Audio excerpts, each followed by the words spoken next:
দেখো কি কি আছে এখানে। এখানে ফার্স্ট অপশন যেটা রয়েছে সেটা কি বলেছে দেখো। ফার্স্ট অপশন বলেছে দেহ কেবল তখনই শক্তি উৎপন্ন করে যখন বাহ্যিক পরিবেশ থেকে শক্তি গ্রহণ করে।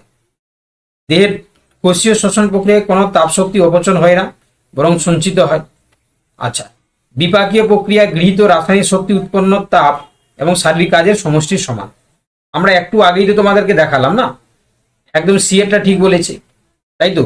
আমরা দেখলাম যে আমাদের বিপাকীয় প্রক্রিয়া গৃহীত যে রাসায়নিক শক্তি উৎপন্ন তাপ এবং শারীরিক কাজের সমষ্টির সমান, তাই না।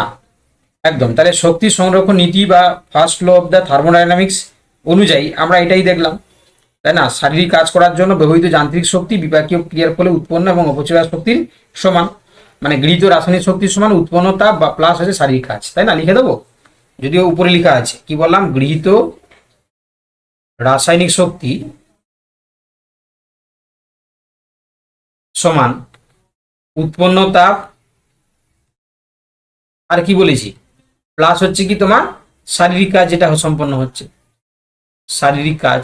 তো এটাই তো সিতে বলেছে, তাহলে C is the right answer. চলো কোশ্চেন নাম্বার হচ্ছে 2 বলছে, দেখো বলেছে যে তোমার পৌষ্টিক নালীর হিস্টোলজি বা কলাস্থান অনুযায়ী সাবমিউকোসা স্তরের প্রধান কাজ, তাই না। তাহলে কি বললাম, পৌষ্টিক নালী হিস্টোলজি বা কলাস সংস্থান অনুযায়ী সাবমিউকোসা স্তরের প্রধান কাজ কি, বলো।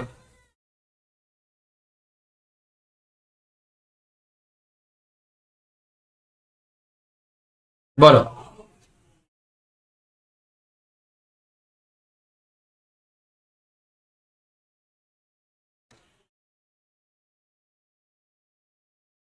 দেখো তাহলে কি বলবো এখানে,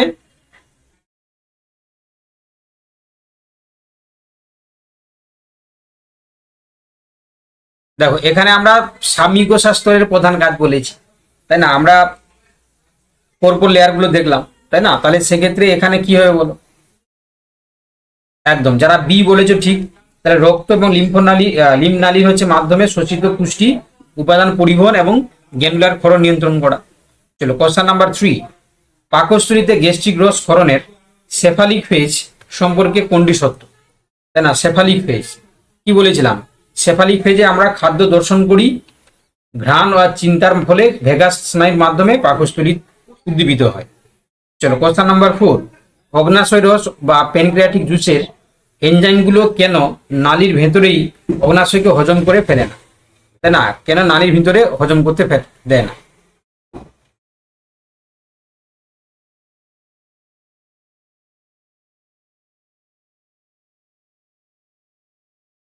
বলো তাহলে কি হবে গো। তাহলে এটাও বি হবে। তাহলে অগ্নাশয় থেকে প্রোটিন ভঙ্গকারী এনজাইমগুলো নিষ্ক্রিয় জাইমোজেন অবস্থায় খরিত হয়। চলো কোশ্চেন নাম্বার 5 বলেছে যে দেখো লালারসে উপস্থিত সেলেভারি আলফা অ্যামাইলেজের প্রধান কাজ কি, তাই না। লালারসে উপস্থিত সেলেভারি আলফা অ্যামাইলেজের প্রধান কাজ কোনটি।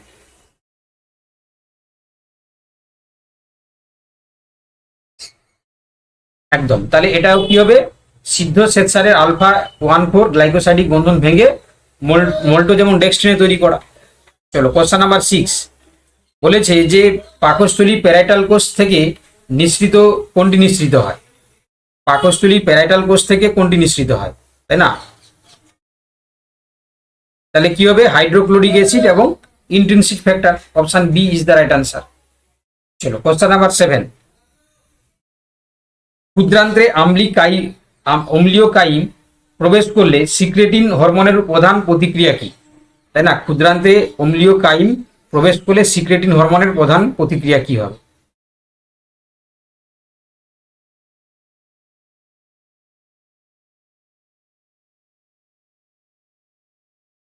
সবাই বলো, যারা ক্লাস করছো সবাই বলো, তাই না। প্রত্যেকটা কোশ্চেন কিন্তু পরীক্ষার জন্য খুব ইম্পর্টেন্ট।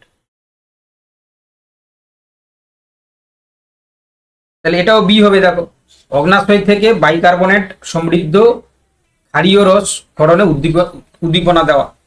চলো কোশ্চেন নাম্বার 8, পিত্তরসের শারীরবৃত্তীয় তোমার হচ্ছে কি ভূমিকা সম্পর্কে কোন উক্তির সঠিক। তাহলে পিত্ত হচ্ছে কি তোমরা কি বললে, যে বৃহৎ হচ্ছে কি তোমার ফ্যাটের কণাগুলোকে ভেঙে ক্ষুদ্র ক্ষুদ্র কণায় হচ্ছে পরিণত করে দেয়, তাই না। তাহলে এটা ইমালসিফিকেশন বলি আমরা, এটাকেই তো আমরা ইমালসিফিকেশন বলি। চলো বলছে আন্তরিক ব্রাশ বর্ডার এনজাইম ল্যাকটেজ কি কাজ করে, তাই না? এনজাইম হচ্ছে কি তোমার ল্যাকটেজ কি কাজ করে, আন্তরিক ব্রাশ বর্ডার, এটা কি করে গো?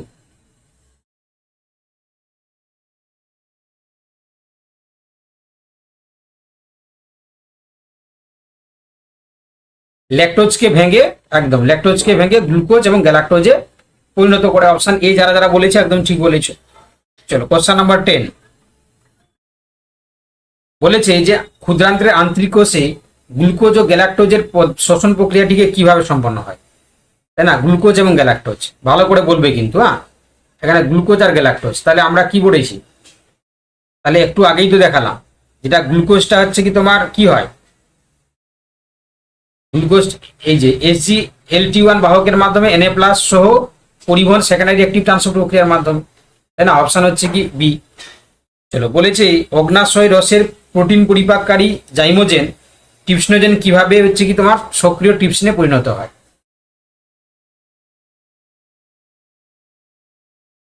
একদম, তাহলে আন্তরিক ব্রাশ বর্ডারের এন্টারো পেপটাইডেজ এনজাইমের মাধ্যমে, তাই না? চলো কোশ্চেন নাম্বার 12 বলেছে ক্ষুদ্রান্তের কোষে প্রোটিনের শোষণ সম্পর্কিত কোন তথ্যটি সঠিক, তাই না? ক্ষুদ্রান্তের কোষে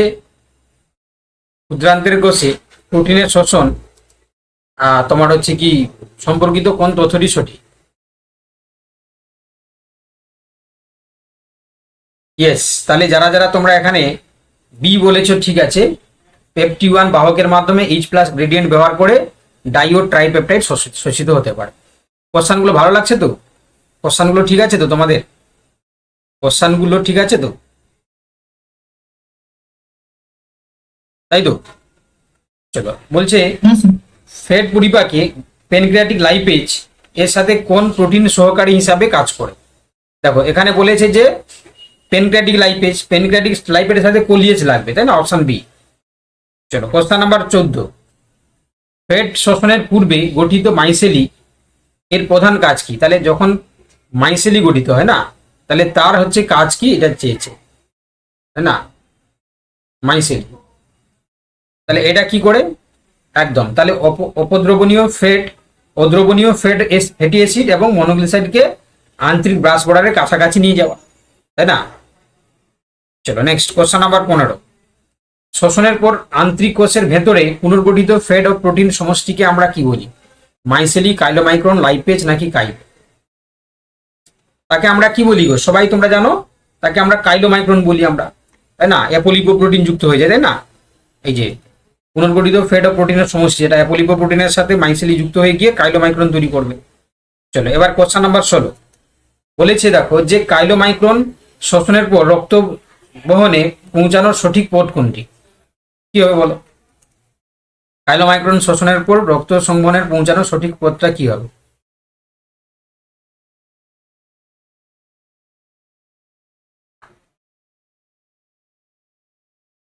তাহলে প্রথমে আন্তরিক কোষ, তারপর হচ্ছে কি ল্যাকটিয়াল, তারপরে থোরাসিক ডাক্ট, তারপর সিস্টেমিক শিরা, একদম বিয়েরটা হবে, তাই না? প্রথমে আন্তরিক কোষ, ল্যাকটিয়াল, তারপর হচ্ছে থোরাসিক ডাক্ট, তারপর সিস্টেমিক শিরা।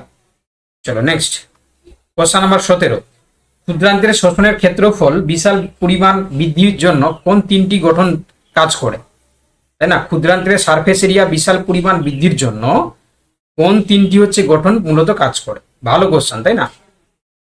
ভালো কোশ্চেন, পরীক্ষার জন্য খুব ইম্পর্টেন্ট। তাহলে সারফেস এরিয়া বৃদ্ধির জন্য যেটা আমরা ক্ষুদ্রান্তের ক্ষেত্রে দেখতে পাই, একটা সার্কুলার ফোল্ড, ভিলাই এবং মাইক্রো ভিলাই, তাই না? অপশন বি সোজা সাপটা উত্তর, তাই না? অপশন বি এখানে রাইট উত্তর। তার কারণ হচ্ছে সার্কুলার ফোল্ড, ভিলাই এবং micro villi both are responsible for increase the surface area of the inner lining of the small intestine, তাই না?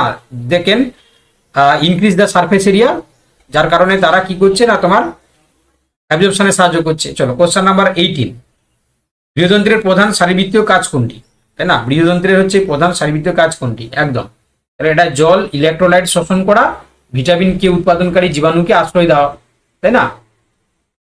চলো কোশ্চেন নাম্বার 19 বলেছে দেখো যে পাকস্থলী প্রাচীরকে নিজস্ব অ্যাসিড বা এনজাইমের হাত থেকে রক্ষা করে কোনটি, তাই না? তাহলে পাকস্থলী প্রাচীরকে নিজস্ব অ্যাসিড বা এনজাইমের হাত থেকে রক্ষা করার জন্য দায়ীকে একদম বলো কি হবে? উচ্চ মাত্রা রক্ত প্রবাহ নাকি হচ্ছে কি তোমার গাঢ় মিউকাস বা বাইকার্বনেট? তাহলে কি হবে এখানে? গাঢ় মিউকাস এবং বাইকার্বনেট সমৃদ্ধ স্তর। চলো কোশ্চেন নাম্বার 20 বলেছে যে পরিপাক নালী থেকে শোষিত জলদ্রাব্য পুষ্টি উপাদান, তাই না, যেমন গ্লুকোজ, অ্যামাইনো অ্যাসিড প্রথমে কোথায় যায়? তাই না, এরা প্রথমে কোথায় যাবে? হেপাটিক পোর্টাল সিলের মাধ্যমে সরাসরি যকৃতে চলে যাবে, তাই না। গ্লুকোজ অ্যামাইনো অ্যাসিড বলেছে মানে কার্বোহাইড্রেট প্রোটিন, তাহলে এখানে হেপাটিক পোর্টাল সিলের মাধ্যমে সরাসরি যকৃতে চলে যাবে। Option B is the right answer. Okay, তাহলে কোশ্চেনগুলো তোমাদের ঠিক আছে তো? কোশ্চেনগুলো ঠিক আছে তোমাদের জন্য? চলো পরবর্তীকালে আমরা এই নিউট্রিশন যেটা রয়েছে নিউট্রিশন পোর্শনটা শুরু করবো, ঠিক আছে। সুষম খাদ্য, তাই না, তারপর হচ্ছে কি তোমার অ্যাডাল্ট কনজামশন ইউনিট, তাই না, এই সমস্ত জিনিসগুলো, অর্থাৎ পুরো কোর যে নিউট্রিশন যারা পড়ে ডায়েটারি ফাইবার তাদের হচ্ছে পড়বো আমরা, ভাইটামিনস, তাই না, তারপরে হচ্ছে হাইপার ভাইটামিনোসিস, তারপরে হচ্ছে কি খনিজ পদার্থ, বিএমআর, তারপরে হচ্ছে কি তোমার এখানে আমাদের কি মিশ্র ডায়েট, তাই না, এই সমস্ত জিনিসগুলো আমাদেরকে পড়তে হবে। পরে ক্লাসে আমরা চেষ্টা করবো পুরোটা শেষ করে দেওয়ার জন্য, এবং তার সাথে এর সাথেও কোশ্চেন অ্যান্সার আছে, তাই না, এর সাথেও কোশ্চেন অ্যান্সার আছে তোমরা জানো। যাই হোক, তাহলে আপাতত